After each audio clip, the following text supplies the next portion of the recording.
एक समय की बात है, किसी राज्य में एक शक्तिशाली राजा राज्य करता था। उस राजा के महल में बहुत से हाथी थे, किंतु राजा का सबसे प्रिय हाथी सरमन था। सरमन बहुत ही शक्तिशाली और बुद्धिमान हाथी था। राजा जब भी लड़ाई के मैदान में जाता तो हमेशा सरमन पर ही सवार होकर जाता था और अपना हर युद्ध जीत कर आता था। राजा ने सरमन के लिए एक अलग ही कक्ष बना रखा था, जिसमें सरमन रहता और खाता पीता था।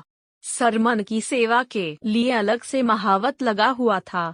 सरमन हाथी जहाँ रहता था उसी के पास कुत्ते का एक बच्चा भी रहता था। राजा का प्रिय हाथी होने के कारण सरमन को तरह तरह के स्वादिष्ट पकवान दिए जाते थे। सरमन के खाने के बाद जो भी जूठन बचती उसे चुपके से कुत्ते का बच्चा खा लेता था।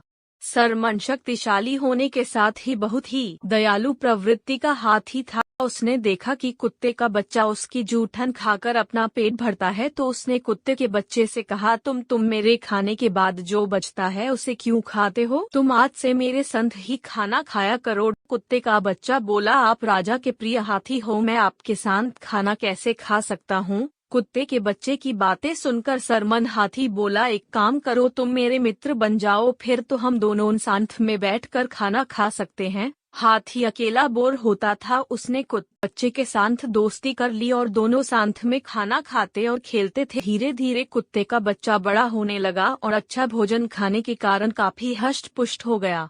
एक दिन व्यापारी उस रास्ते से गुजर रहा था की नजर उस कुत्ते पर पड़ी और उसने सोचा कि इतना हष्ट पुष्ट कुत्ता मेरे घर का बड़ी की मात्रा रखवाली के लिए अच्छा रहेगा। व्यापारी ने महावत को कुछ रुपए का लालच दिया। महावत का कुत्ते पर कोई अधिकार नहीं था, फिर भी पैसे के लालच में उसने व्यापारी को कुत्ता बेच दिया। डंडा व्यापारी कुत्ते को अपने साथ ले गया। उधर कुत्ता भी हाथी से बिछड़कर बहुत दुखी था। कुत्ते के जाने से सरमन हाथी भी उदास रहने लगा और उसने खाना पीना कम कर दिया।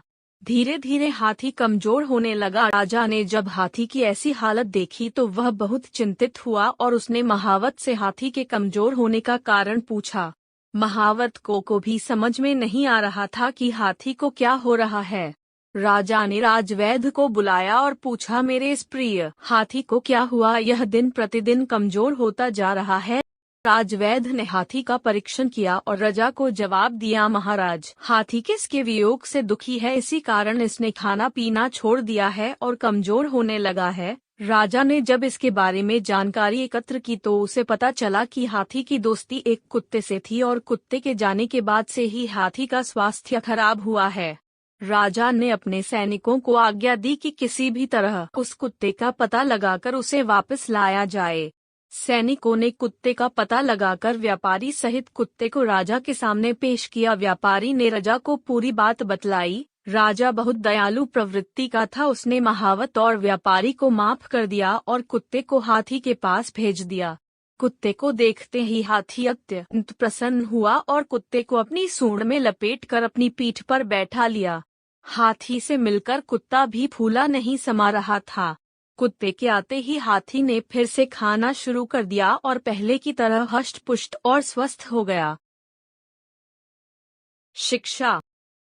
हाथी और कुत्ते की कहानी से हमें शिक्षा मिलती है कि दोस्ती में कोई बड़ा छोटा या अमीर गरीब नहीं होता।